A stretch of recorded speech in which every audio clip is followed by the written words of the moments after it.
नमस्कार सांग मैंने मुलिकु आपण मानक स्वागत जनाऊँ मो यूट्यूब चैनल ई गवर्नमेंट जॉब को। तो सांग मैंने देखु आज मुझे आपण मानक नहीं आसी आउ गोटे बहुत बड़ निजुक्तिर सुजोग। तो जदि आपण मैंने आमर यही चैनल को आज प्रथम थर पर विजिट करिसेंती ताहले चैनल टी सब्सक्राइब कर दिंतु आउ देखुथिबा वीडियो को लाइक गोटे कर दिंतु कारण एमितिका नुआ नुआ जॉब अपडेट केवल आपण मैंने प्रतिदिन आम चैनल माध्यम रे पाइबे। तो चलते सांग मैंने आज जॉब टी देखी नेबा कौन अच्छी देखंतु सांग मैंने आज जो जॉब टी आसी ओडिशा स्कूल तरफ आसी जहाँकि देखंतु पोस्ट रही जूनियर क्लर्क पियन एवं डाटा एंट्री ऑपरेटर ठीक अच्छी।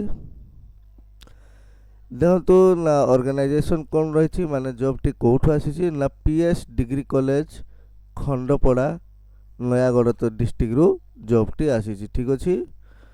टाइप ऑफ जॉब देखंतु यह गोटे कॉलेज जॉब रही आओ स्टेट गवर्नमेंट जॉब मध्य रही ठीक अच्छी।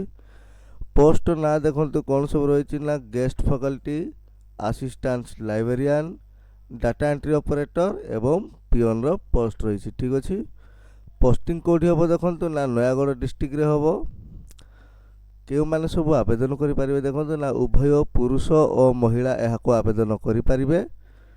सिलेक्शन केमिति हम ना डायरेक्ट इंटरव्यू माध्यम आपण मानकर सिलेक्शन हम क्यों मैंने सब अप्लाई करेंगे ना ऑल ओडिशार कैंडिडेट यहाँ अप्लाई करें ठीक अच्छी।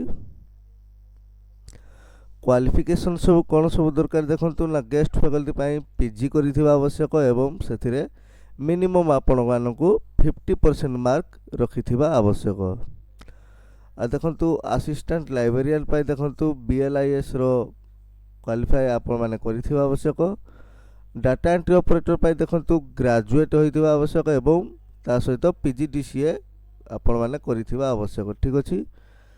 आउ पियन पाई देखंतु केवल 10वीं पास करिथिले आपण याको आवेदन करि परिबे। एज लिमिट देखंतु ना मिनिमम 21 वर्ष आपण मानको होइथिबा आवश्यक आ मैक्सिमम 40 वर्ष होइथिबा आवश्यक ठीक अछि। आउ एथि सहित आपण मानकु एज रिलैक्सेशन मध्य मिल जाउछि आपण माने याको देखि परिबे। ना डॉक्यूमेंट सब कोन कोन आवश्यक देखंतु आपण मानक क्वालिफिकेशन सर्टिफिकेट आवश्यक जहाँ आपण मानकर क्वालिफाई थिबो माने क्वालिफिकेशन थिबो तार सर्टिफिकेट नेबे।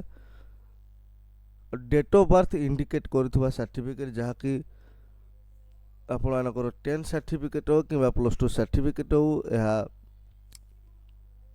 आपण माने शो करे परिबे। ता सहित दुईटी रिसेंट पासपोर्ट साइज फोटो दरकार ठीक अछि। तापर रजिस्ट्रेशन सर्टिफिकेट आपण माने आपण मानकर सर्टिफिकेट सब रजिस्टर होइथिबा आवश्यक। आ जदि आपण माने माने अलग कास्ट बिलोंग करछथि ताहले आपण मानकर कास्ट सर्टिफिकेट आवश्यक। ता सहित जदि आपण मानकर किछि एक्सपीरियंस अछि आपण माने याको मध्य शो करि परिबे ठीक अछि। देखंतु यार अप्लाई डेट ऑलरेडी स्टार्ट हो सारी जहाँ कि देखंतु आपण मानकर इंटरव्यू रही 20/9/2024 रे ठीक अछि। आपण माने एही वेबसाइट को आपण माने आसीबे भारी वेबसाइट लिंक आपण माने आम डिस्क्रिप्शन बॉक्स रे पाई जिवे सेठु आपण माने डायरेक्ट एथरे विजिट करिकि पूरा लास्ट को आसे भारी एठी गोटे देखंतु अछि नोटिफिकेशन पीडीएफ यहाँ को आपण माने एठी क्लिक करी यार नोटिफिकेशन टी आपण माने डाउनलोड करि परिबे।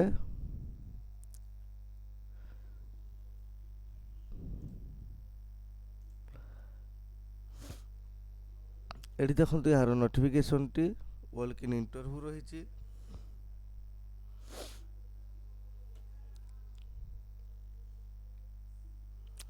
ठीक अच्छे। ये आपण मैंने देखिपे एटी आपण मानकर मोबाइल नंबर अच्छी आपण मैंने यहाँ कॉल करके डायरेक्ट जापरें ठीक अच्छे। देखो कॉलेज नाटी रही पठाणी सामंत कॉलेज खंडपड़ा ठीक अच्छे। आपण मानकर 20 तारीख 11टा बेले से रही आपण मानकर इंटरव्यू आपण माने डायरेक्ट रिज्यूम नहीं सेटा को जापरें एवं इंटरव्यू रे भाग नहीं पारिबे ठीक अच्छे।